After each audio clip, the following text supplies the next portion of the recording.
Hi everybody, and welcome. We'll be getting started now as we're still waiting for people to join, but we'll be getting started slowly. Welcome everybody to Dil's second webinar from our new webinar series, Transforming Places with Doughnut Economics. In these webinars, we'll be hearing from changemakers from around the world, turning the concepts and tools of Doughnut Economics into actions, into plans, into visions, into policies. We'll be hearing from both local government-led initiatives, from towns to cities to regions, as well as from community-led initiatives. My name is Leonora. I'm the Cities and Regions lead at the Doughnut Economics Action Lab, and I'm joined here by my colleagues, Communities lead Rob Shorter and our Strategic lead Carlota Sant. I'm a Macedonian, joining this call from London, where I live. So please introduce yourselves in the chat and let us know who you are, where you're joining us from, why you're here. Last time we heard from two community-led initiatives in Melbourne and in Leeds, and if you missed those amazing presentations, you can watch the recording of that webinar on our platform. And today we'll be hearing from two local governments, two of the first ones from the growing number of local governments around the world that have started bringing the concepts of Doughnut Economics into their work. First, we'll hear from Brussels Capital Region in Belgium, and then from Nanaimo in Canada. And there will be time for questions from participants after each of the presentations. So before we move on to introducing our first presenter, just a few notes about how the webinar will work. This is being recorded, but just the speakers' cameras are recording and will be shared back on our platform. So in case you cannot make the full event, you'll be able to watch it back. And we'll also share the presentations from our speakers. Please write, as we're hearing the presentations, please write your questions for the speakers in the chat throughout the presentations, and we'll be picking them up after every presentations. But also, please share any thoughts, any comments, links, suggestions, feelings you may have as you're watching this presentation.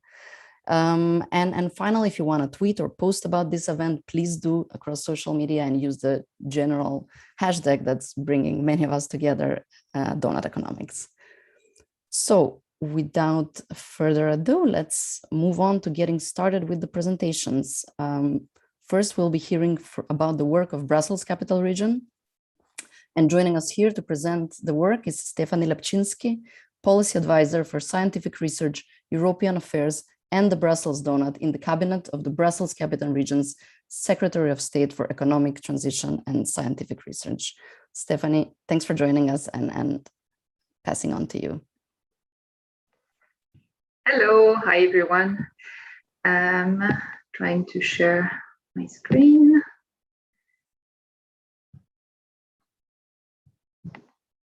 Is it okay? I hope so. Okay. Yes, it is. Okay, thank you. Hi everyone. So yeah, as Leonora kindly introduced me, I'm representing the Brussels Capital Region. So just wanted to give you some information about the Brussels Capital Region, because I know Belgium is quite a complicated country, so it's better to have some background info to situate our use case. So the Brussels Capital Region is quite a small territory, as you can see, 162 square kilometers, very dense, 1.2 million inhabitants, and with an economy which is basically tertiary, so focused on services. And the BCR also suffers from what we could call the capital paradox, because it's generating a high GDP per capita, you see, is quite huge, but at the same time, like 30% of its population is lives under the poverty rate. So this is what we call here the Brussels paradox, the capital paradox. So when the current government was put in place in 2019, it set very ambitious climate objectives. It identified two deadlines, 2030 and 2050. And okay, now it maybe not sound so special, because we have the European Green Deal, and it's quite usual to have these two deadlines in these environmental objectives. But at the time, it was July 2019, we didn't have the European Green Deal, so it was quite unique and ambitious on its own.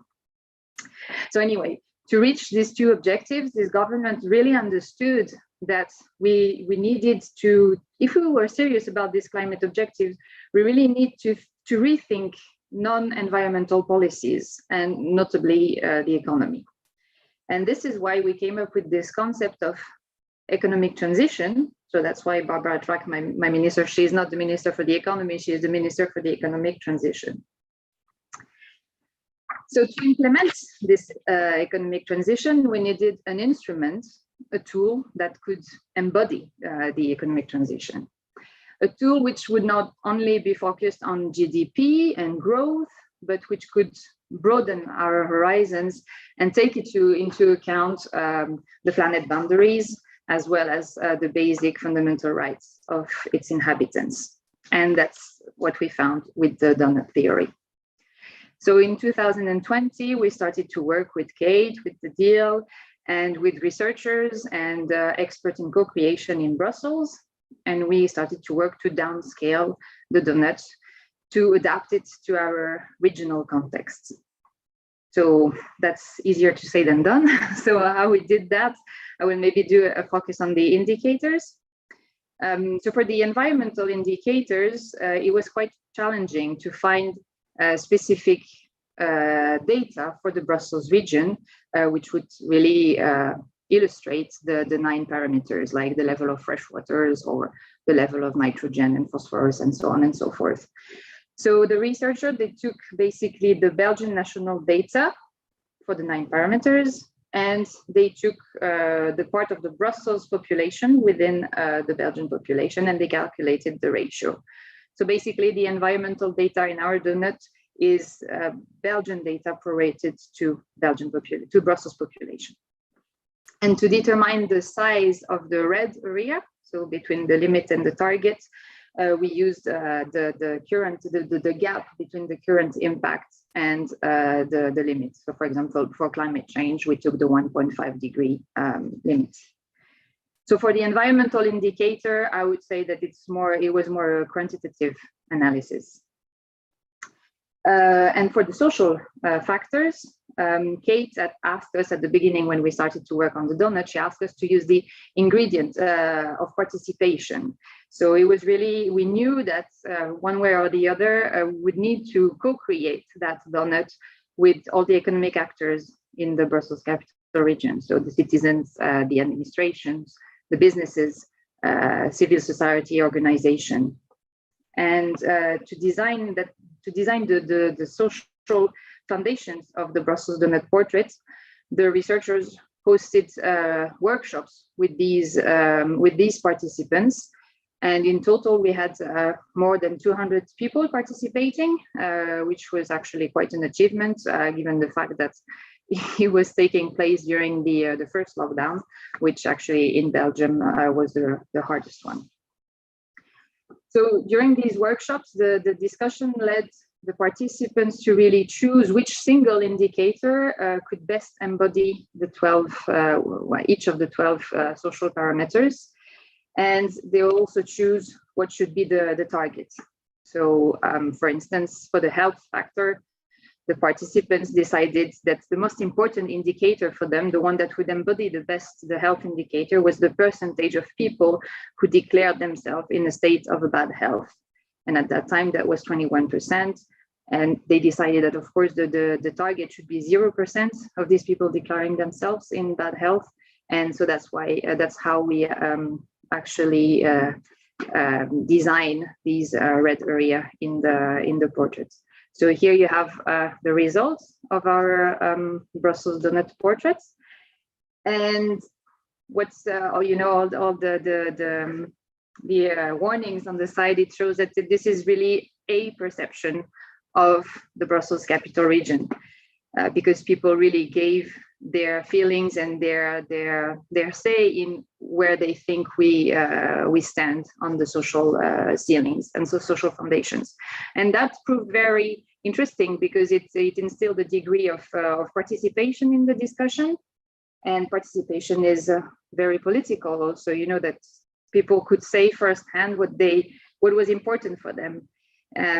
So for us, it was sometimes a bit surprising that we saw so much red, not for the environmental ceiling, because we knew that Brussels is overshooting its environmental footprints, but for social ceilings, social foundations, it was quite surprising. But it was also important, and it showed really how people perceived their territory and how they wanted to see it evolving. So another originality, I would say, in the work in the Brussels Doughnut project was that the researcher, they didn't just do the donut portraits, which is the first level that you can see here. They also defined in total four levels of usage of the donuts. So the first one was a macro one, is the portraits. The second one, the meso level, it's actually for public administrations when they are designing their public policy strategies. The researchers, they defined methodologies that could help them to take into account the four lenses that I'm sure you know, so local, global, social, and environmental. And it helped them to really have a broadened perspective when they design public policies. So for example, economic administrations that we are in charge of here in Brussels, they would not just be client-oriented in designing their economic policy, they would also need to think about like environmental and social aspects of their public strategies. The third level is the micro level. So it's a bit the same methodology, but for projects, which can apply to businesses, for example, or to civil society organizations. And the last level, the nano level, is the more focused one, maybe the easier for people who don't know about the donut, is the easiest one to really get into the methodology. It's the nano level, and it's an analysis of daily objects, like we did it for a smartphone, for example, but you can do it with a bread or with a chair or whatever you want. And of course, all these methodologies I just described, they are available on these 3 notebooks on our website, because it was also one of the important characteristics of the projects for us. It was that all these discoveries and findings that we would get with the project that would be freely available for all. For now, it's just in French and Dutch because Brussels is bilingual, but we are working on translating all these notebooks. Now, I also wanted to give you a bit of a perspective on what we did after this project. And to show you that it's been translated very concretely into a public policy, which is called Shifting Economy. It's our new regional strategy for the economic transition. It's basically the translation of all the big principles I told you previously about, which are enshrined in the government agreement. And this is our plan basically to guide the Brussels economic actors on the transition in the path towards, on the path of the transition towards 2030.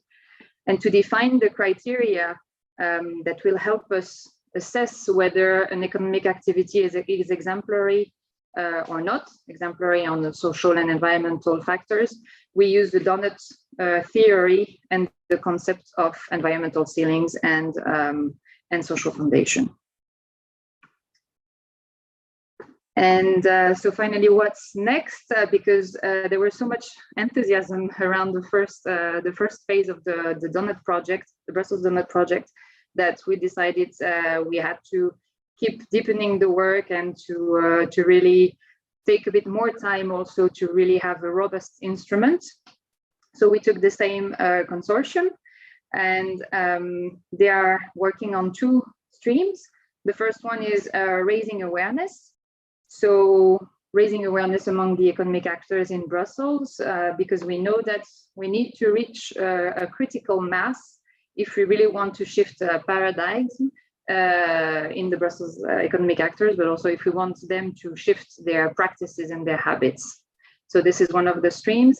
And the second one is about really reviewing all the indicators that have been analyzed in the first phase to really review them according to international standards, so that the Brussels portrait can become much more robust and which could turn into a dashboard basically of the Brussels economy and society. It would be a new way of monitoring our economy.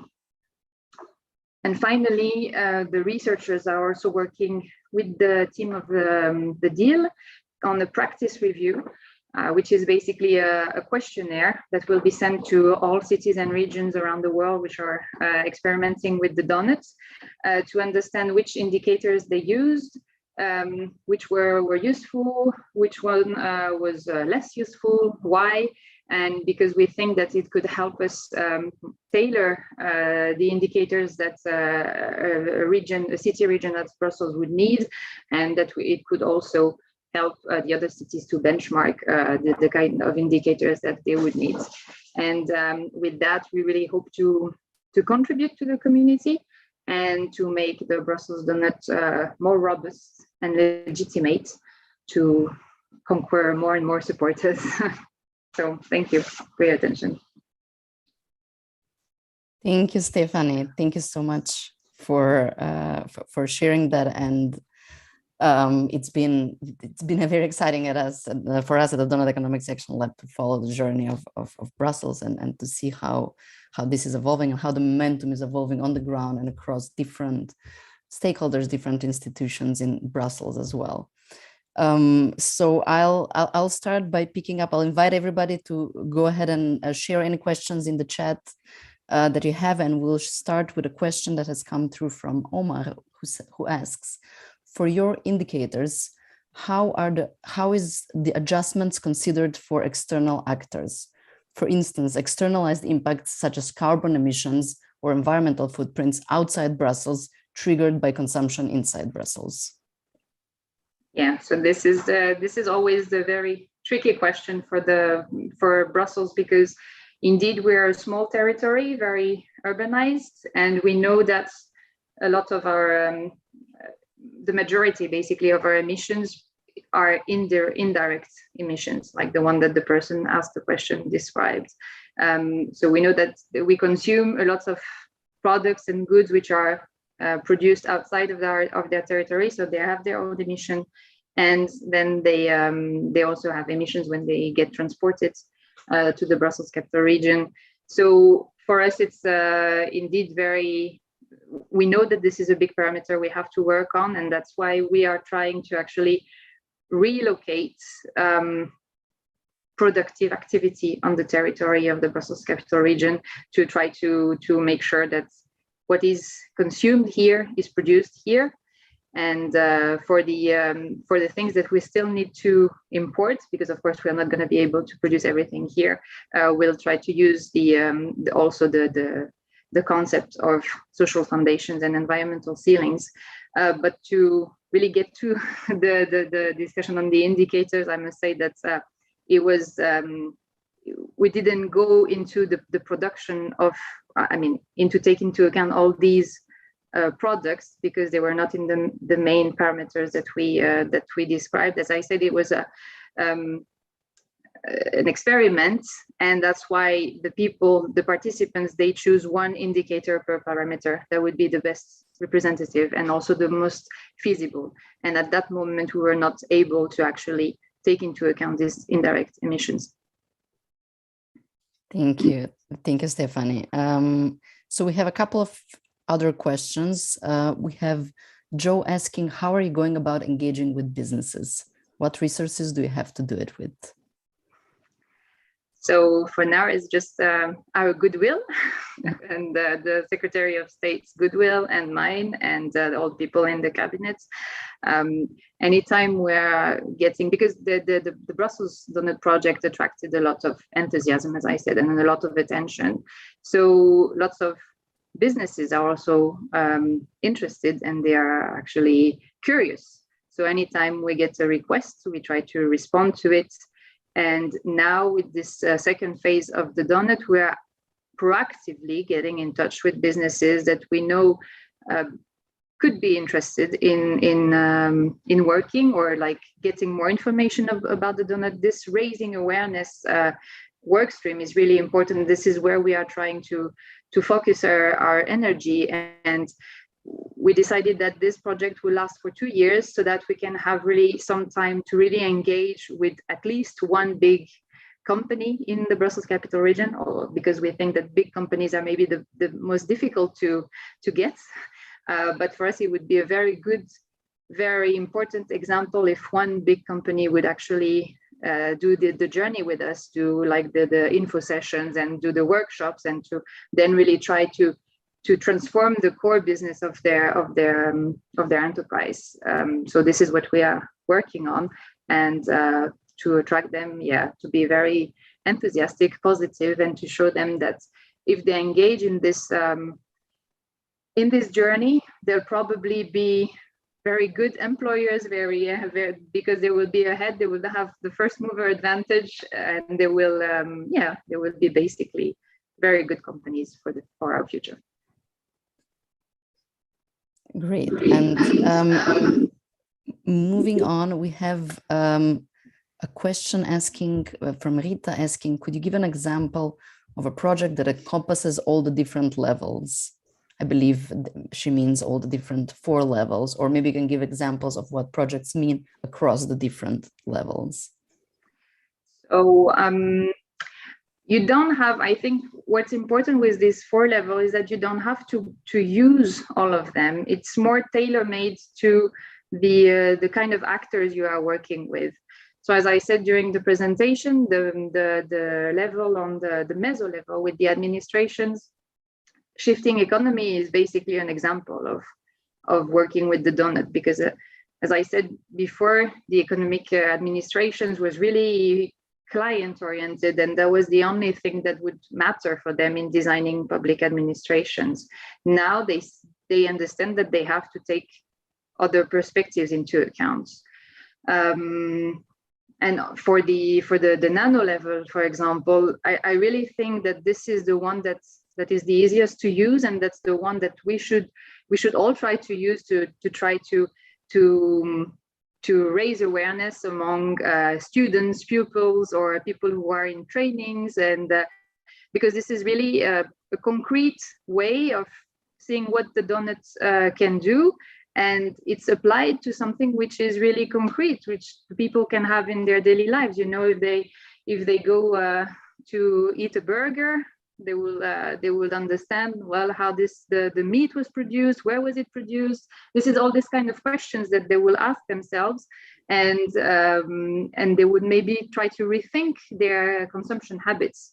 So I think this is very powerful, and this is something that we should we'll try to integrate in school curricula, for example.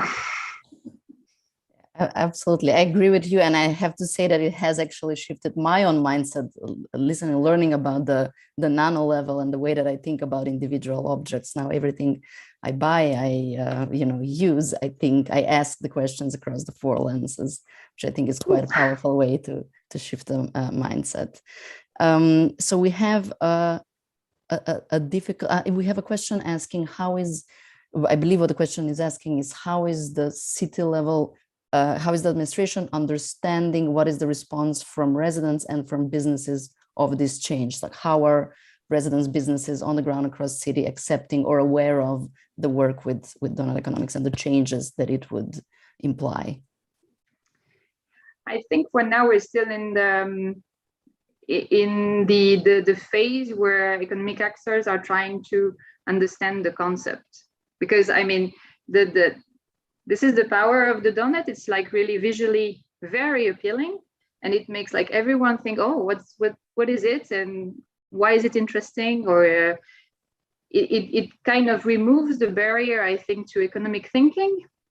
But then really understanding what it means concretely in your daily life or in public policies and so on, you really have to go through the workshops, for example, or to an info session, because it's still quite difficult for people to understand, to really experiment themselves what does it mean. So I think we're still in that phase for now, that they are trying to get a grasp of the concept, and that's why this raising awareness pillar is really so important, so that then we can go step by step further into the discovery of the methodology and its implications. And to bring another question from that perspective, and you've mentioned, how important the participatory process is and working with, raising awareness across, across businesses, across institutions. So who and how? I know that many local governments that are working with the Doughnut or generally working, towards a safe and just future, always face the challenge of how to engage with their communities, how to engage with their stakeholders, with organizations in their cities. So who and how do you work with? How does, the Brussels Doughnut build relationships and partnership? And who do you reach out to, whether it's to do the workshops or to raise awareness? So in the first phase of the project, because also the project was so short, we decided that we would go mainly with the transitioners, as we call them. So already kind of defined networks of associations or civil participation groups, because we thought that they would be already kind of aware of the challenges, and it kind of cut a bit the way. It was easier to go and to advance in the methodology. But we also pushed very much the researchers to make sure that other, like, normal citizens would be engaged. And I think in a way the lockdown was quite good for us, because it happened online, and at that moment everyone was it was the beginning of the pandemic, so lots of people, there was no fatigue on Zoom or everything, so everyone wanted to participate, and then the message spread, and that's why we had more than 200 participants. But it's true that this is still, I'm really convinced that this is a very powerful message and symbol, and that we have to work on this to attract people and to make them understand and feeling confident that they can have a say on economic matters. Absolutely. And we're going to quickly pick up the final couple of questions. We have Kevin asking, I was wondering, have you thought about the type of policies or actions you can take to improve the Brussels performance in the Doughnut? I think, and this is one of the streams that we would like to go deeper in the second phase, is to work with the regional administration, which sorts waste, because waste has a big impact on this urban territory, and we would really like to work closer with them to try to see how we can still improve the sorting of waste, and try to make people understand that they need to produce less waste. So this would be, I think this would be a great use case, and we are trying to work on that. Great. And finally, we'll close this question session with actually a very difficult question. So good luck handling it in 30 seconds. Connie asks, what about the root causes we have to tackle, like the impact by the big private banks, the monetary system, and the big multinationals and big tech? These root causes have their negative consequences on a big capital region like Brussels. Yeah, difficult question. Yeah, I think as I started with telling you about this capital paradox, and I really think that inequalities, social inequalities, are what prevent us from going faster in the transition. So yeah, obviously these are working on inequalities, and to try to limit these inequalities, the social inequalities, is the best tool we have, the best leverage to have to actually go against these negative trends that you just quoted in this question.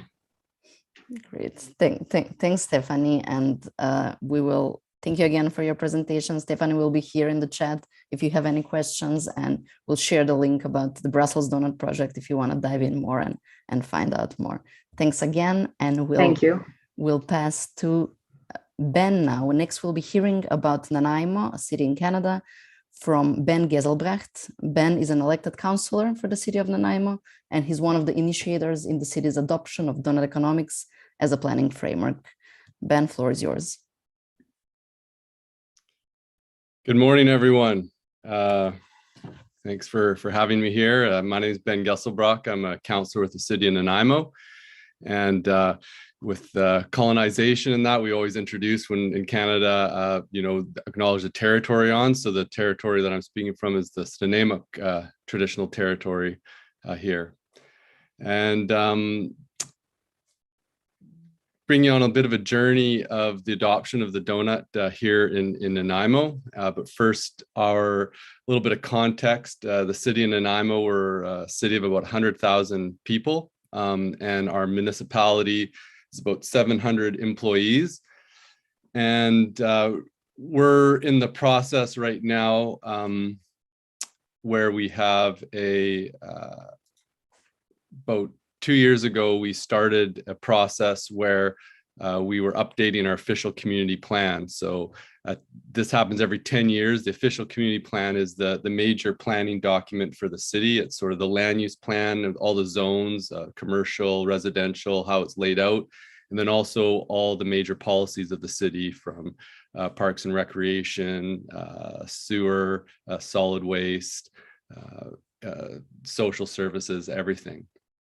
And our last official community plan was called Imagine Nanaimo, and this update was called Reimagine Nanaimo. So it went in a few phases, and this was started 2 years ago, and there was a three-phase process. So in that process, another councillor and myself were just looking, in our environment committee, at the lack of frameworks governing sort of what we were trying to achieve with the city's environmental services, and an overall framework to measure our process. And this is something that is a challenge for cities in general. In Nanaimo, we have large challenges with emissions. We set targets 10 years ago to be 30% below, and 10 years later we're actually 17% above because transitioning to natural gas. We also have a huge issue with homelessness and housing.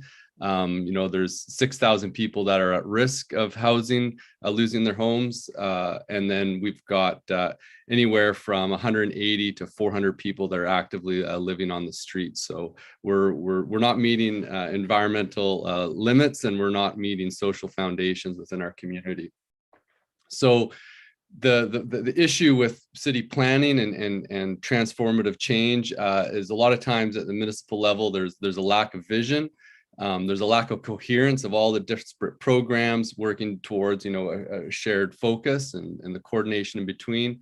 There's limited frameworks to articulate that purpose, and then poor communication. So this was something that we wanted to address, and there's a great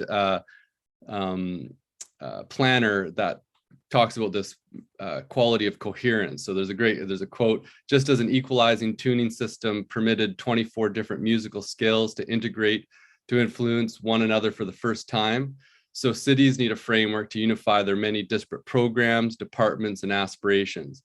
When a community has a vision and a plan to how to carry it out, it is able to coherently integrate its disparate elements, then it begins to become well-tempered. Coherence is essential for cities to thrive. And so this discussion about frameworks eventually led us upon coming to the Doughnut model. I think there was a mayor in Victoria that lent us one of the books, and we read Doughnut Economics, and we're like, hey, this not only is a framework that could be utilized to help us in our environmental planning, but why not apply it to the whole city? And so because we were right in the middle of our official community plan update, we were like, let's just implement the Doughnut as the guiding framework for our entire plan.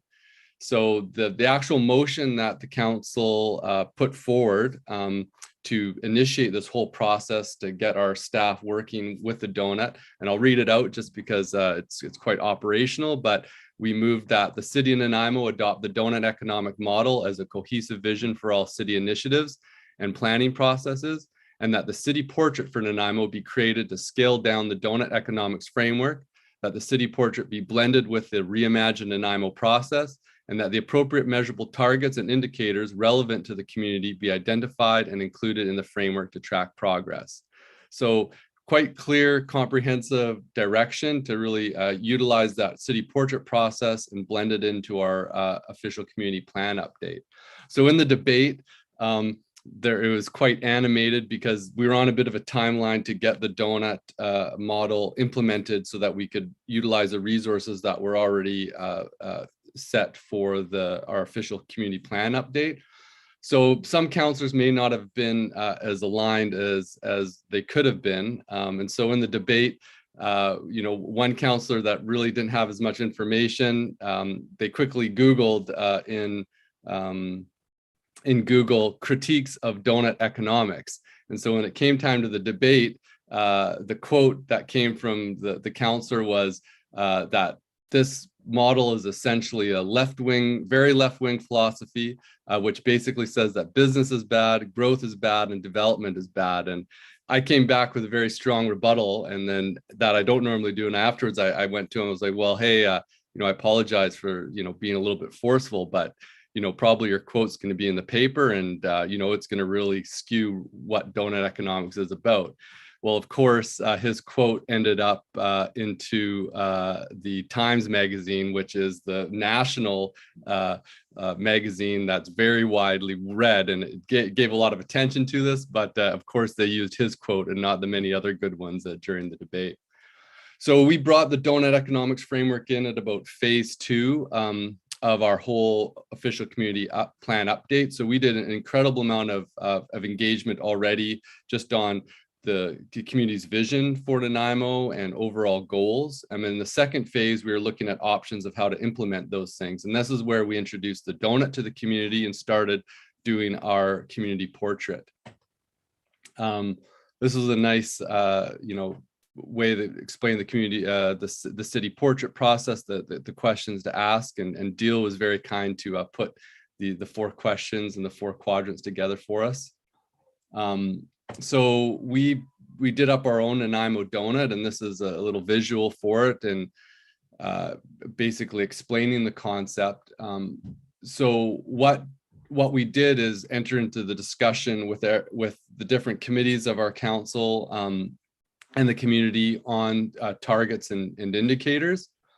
And we also looked at all our different plans, so our regional growth strategy, our affordable housing strategy, our forest canopy cover strategy, our parks and recreation strategy, and we pulled out all the indicators that already existed, and then we all came together and had about 3 different Zoom meetings with a Miro board, which I don't know if it was like Google. I think there's a Google board to brainstorm and come up with the series of indicators.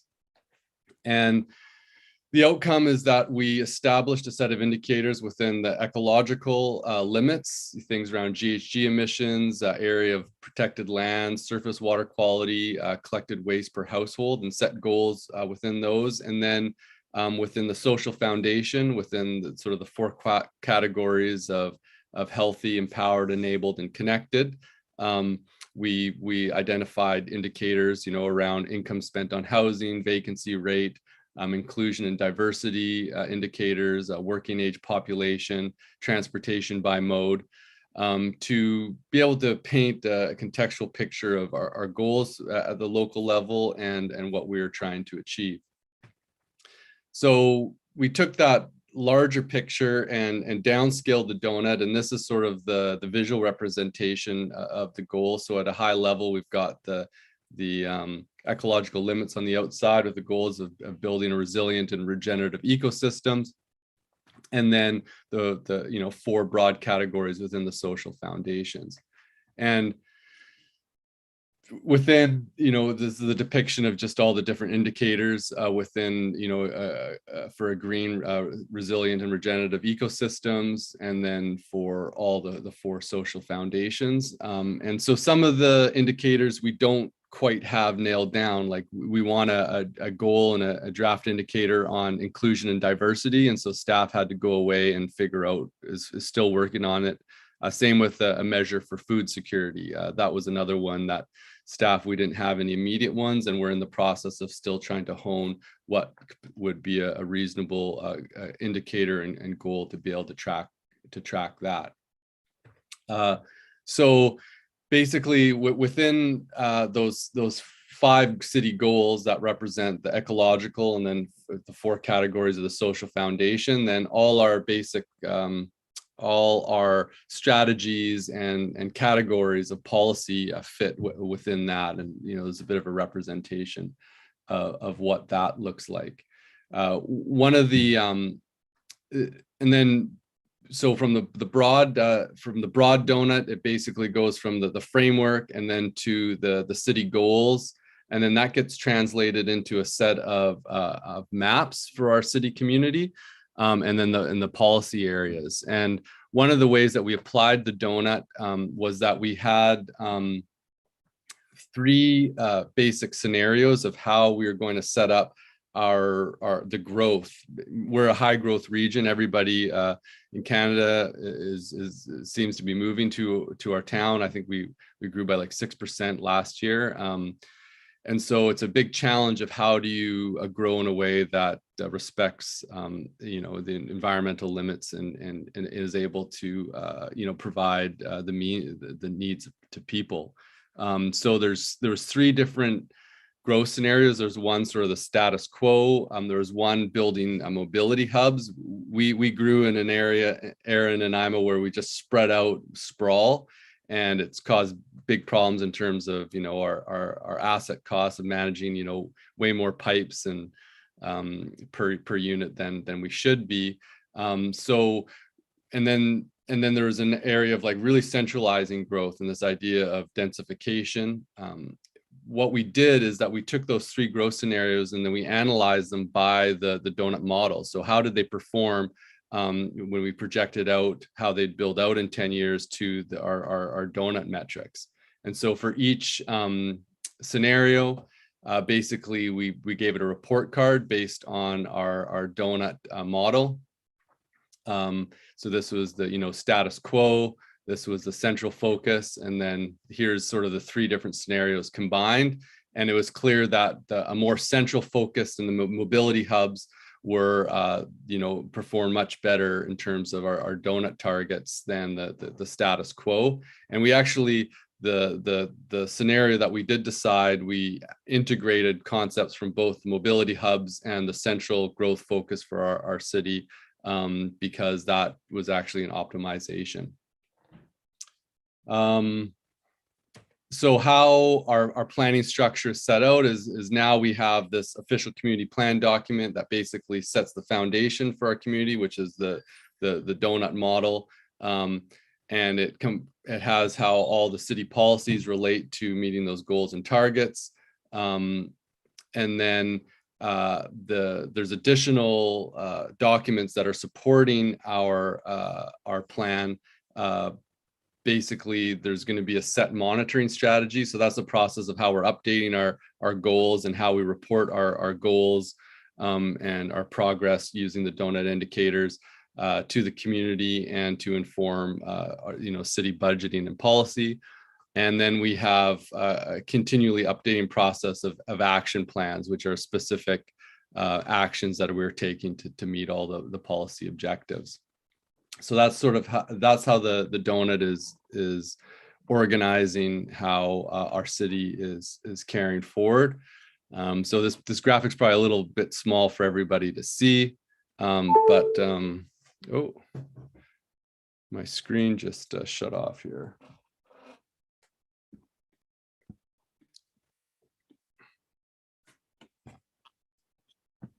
We can still see your presentation kind of rolling. Yes, you've kind of switched few slides now. Okay, because I do not know what just happened here, but we'll have to just carry on. So You're at the retrospect slide now, so you'll need to go okay, back. wow, all right. I don't see all the different spots, but on there, but basically we have a series of different other actions and that are related to our donut. We've instituted a sustainable procurement policy, which basically is looking at the impact of our city's procurement overseas on work environment, also on ecological metrics like the GHGs produced by our goods and services, or solid, how much waste is being produced. We're working on a circular economy strategy, looking at building deconstruction and ways to promote business that is looking at the full life cycle of their products and services. We've worked really hard to develop greater diversity engagement in our different city processes, from the committees to just how we go out to the community and asking for feedback and to whom, to sort of broaden the table of voices that are present. And then one thing to help with the Doughnut model, we also had a task force that was developed during the pandemic called the Mayor's Leaders Task Force. And there's 3 main committees from this group. And they looked at, big infrastructure asks the province, how to attract more younger people to our community, and also how to build awareness of Doughnut Economics. And that task force, in their recommendations, put forward, and these recommendations were passed to be actioned by our council, was a series of items to ensure that the Doughnut Economics gets more entrenched into our city processes. So there was one to have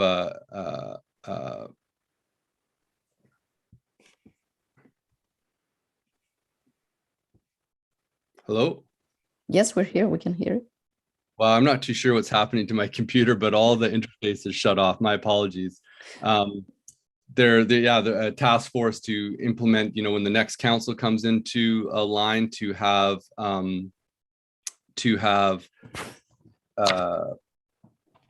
training for the incoming council and also for staff on Doughnut principles. There's one to develop a Doughnut-focused outcomes-based budgeting philosophy, which is really important that, at the budget cycle it's entrenched, utilizing the framework to really guide where resources were going. And then also taking a more of a stronger advocacy role within the region to advocate for Doughnut principles being adopted across the community. And finally, there is also a recommendation to have a Doughnut Economics coalition, like we've heard in other jurisdictions, that can help promote the philosophy with businesses and groups within Nanaimo. So just to wrap up, in retrospect, I think that the one thing that we could have done better was spent a lot more time with really spending time on the purpose and the goal development. That happened, a little bit before we implemented the Doughnut in our official community plan process. But I think really refining what your community is trying to achieve and how you're going to address those 4 quadrants of the Doughnut model when you're downscaling at both the ecological, local, and global, and the social, global, and local. The more time spent there and really clarifying that really allows for everything else to fall into place. And I think that's something that we're going to have to take an iterative process and refine sort of as we're moving forward.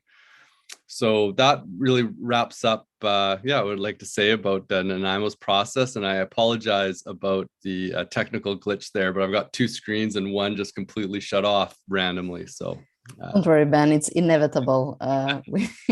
In the technological world that we live in, and you manage very well considering your computer shut down.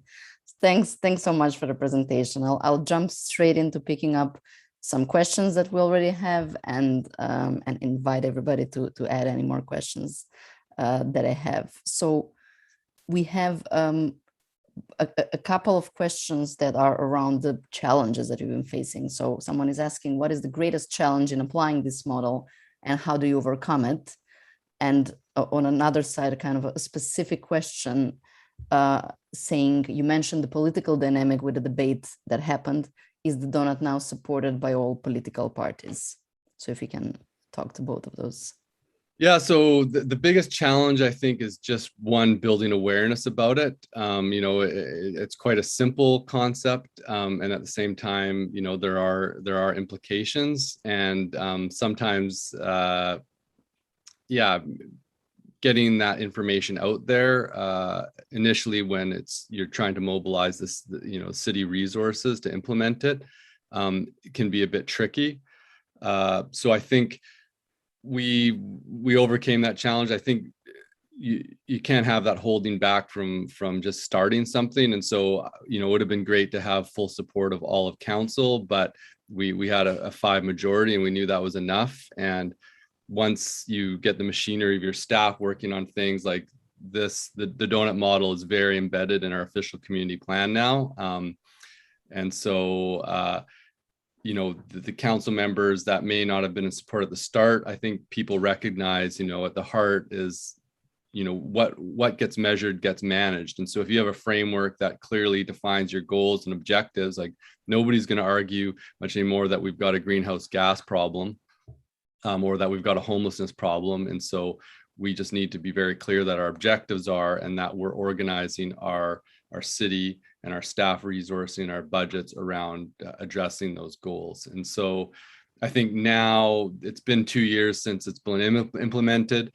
There's some council members that and staff that would rather it not be called the donut framework, and they want to call it the Nanaimo framework, but it's semantics, and I think we still have a majority that's like, people understand the donut. It's a very effective visual depiction of what it is, and that's what the heart of communicating to the wider public. And I think that's what we're going to need to overcome. The next hurdle is getting more and more people aware about what it is. And so we're at that stage now where we're working hard. We're going to be working hard to get the message out to the broader community even more in depth, and getting more and more individuals and businesses and groups on board so that we can pull together.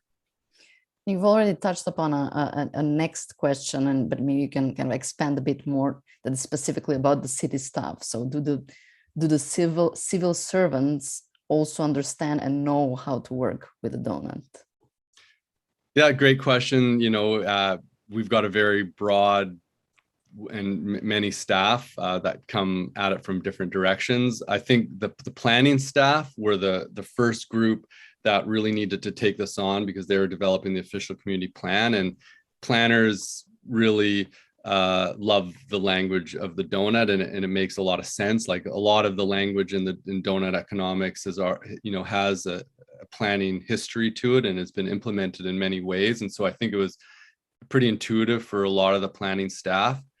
And now that it's in our major documents, and we really integrated all our city documents. So each department, engineering, parks and recreation, transportation, and their planning documents, we all put them into one overarching document. And so everybody had to work together, kind of aligning their different scales of goals and objectives and strategies, because it all didn't quite match up. So that process allowed for a lot of integration across departments, but there's still individuals and departments that aren't as aware of the donut as others, and are kind of like, questioning, what its value is, or just don't really understand. And so it's a big spectrum, and that's sort of one of the recommendations from the mayor's leader table, was to provide that training and understanding of why this is important and how it's being applied, so everyone can understand.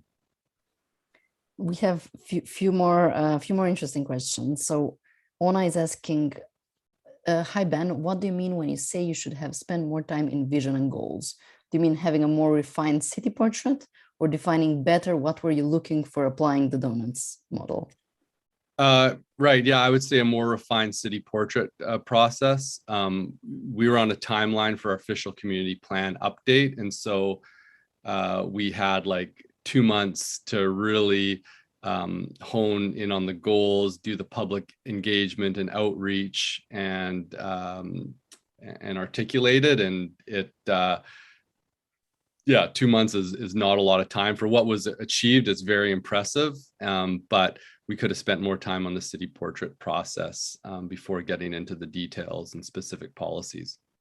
And I think, and this is picking up on what you just have pointed out as what you wish you could have done differently.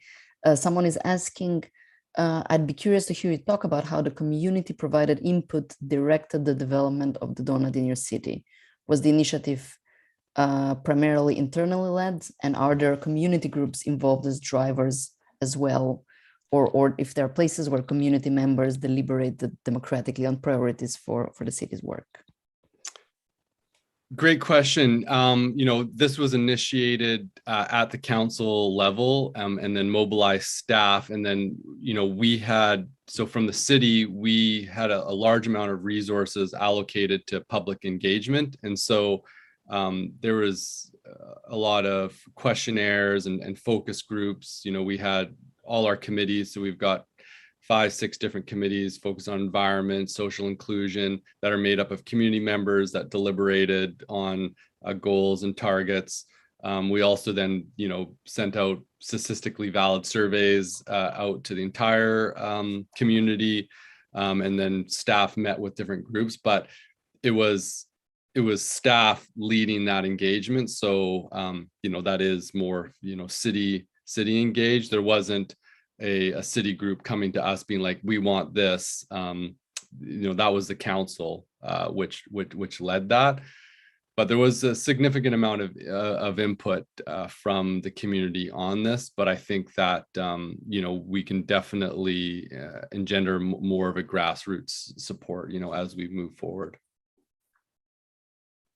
Great. And final question, and then we'll wrap up for the day quickly. Have you had interest from other local governments in British Columbia that wanted to learn about your experience and experiment with Doughnut Economics in their regions?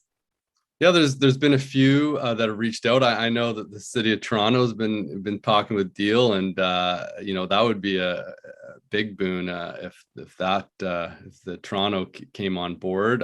But there's been a lot of interest. Like, we're in a big need of guiding frameworks. And so there's a lot of different frameworks that are kind of getting at the same thing, around addressing environmental limits and social equality. My opinion, the donut encapsulated it the most succinctly. However, I do know there's a large interest across the board in frameworks as every community updates their official community plan and looks to sort of express this larger purpose that is really calling us to follow and address. Thanks. Thanks, Ben. And I think you've actually just touched upon the question that someone also just brought about the different interpretation of circular versus Doughnut Economics frameworks, and how do you see these two interacting? But I think you can quickly respond this, although I think you've already started by saying there are many frameworks that need to be working with one another and find the one that works best for you. Circular economy is a very important strategy to meet donut objectives. Excellent. Quicker answer than what I would have expected. Thank you so much, Ben, and thank you for everybody that joined us today and that asked questions today. Thank you, Stéphanie, as well, for presenting. If you want to read more about the work of Nanaimo and of Brussels, you can read more on the links. This session was recorded and we'll share it back on our platform, and you'll be able to see the presentations from Ben and from Stéphanie there as well, or to reach out to them directly via their own platforms. If you got intrigued or inspired by what you saw today, please join us at Deal's platform, join the community, explore the other stories of action, bring your own stories of action there. And if you're someone from local government as well, you can be getting in touch with us, and we will be supporting you. And soon we will also be launching a cities page on our platform dedicated to local governments, when you can see a lot more about all of this work that is happening around the world. So once again, thank you from me and from all of us and the Doughnut Economics Action Lab, and we'll be seeing all of you very soon.